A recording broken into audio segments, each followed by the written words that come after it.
Right now, local news at 5. The tight-knit local law enforcement community rallying around one of its own tonight.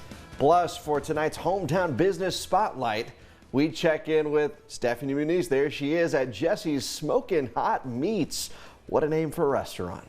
Thanks so much for joining us tonight. I'm Tracy Dial. And I'm Scott Daniels. Good evening. We've had a great stretch of days weather-wise. Yes. Here's Stacy Lee with the first look at our weather forecast tonight. Hello, Stacy. Thank you, Stacy. New tonight, a Pasco police officer is in the ICU after surgery to treat a ruptured brain aneurysm.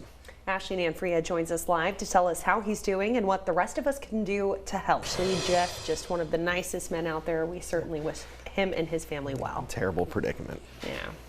Well, now to our weekly segment, Ask Dr. Amy. Benton Franklin Health Officer Dr. Amy Person is here on the phone with us to answer your questions about all things coronavirus. Hello, Dr. Person. Thanks for joining us tonight. Hi, Scott and Tracy. Good to be back this week. All right, we all feel like the light is at the end of the tunnel here. Let's get to it. First question, Mike asking, now that I have 2 doses of the Moderna vaccine, will I have to get an annual Moderna vaccine like I do every year for my flu vaccine? That's a great question, Mike, and it's one that it is still a little bit too early to know.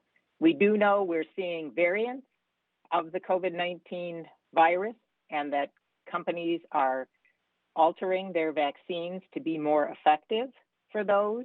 So we do expect that people may need some kind of booster. We just don't know right now if it'll be an annual booster or if we cover the current strains and the variants will be good.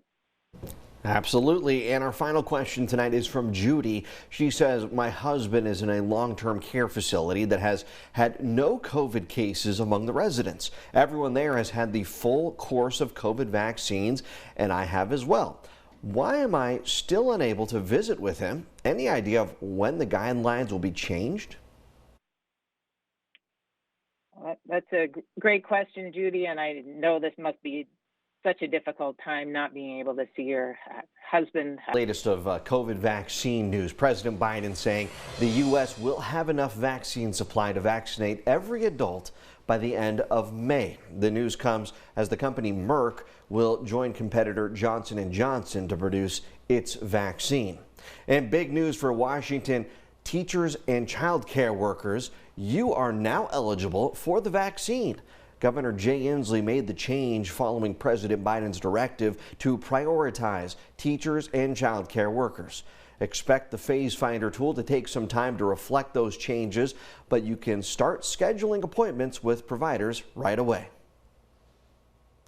The Benton County Fairgrounds mass vaccination site now accepting appointments for first doses of the COVID vaccine. Appointments are available on PrepMod.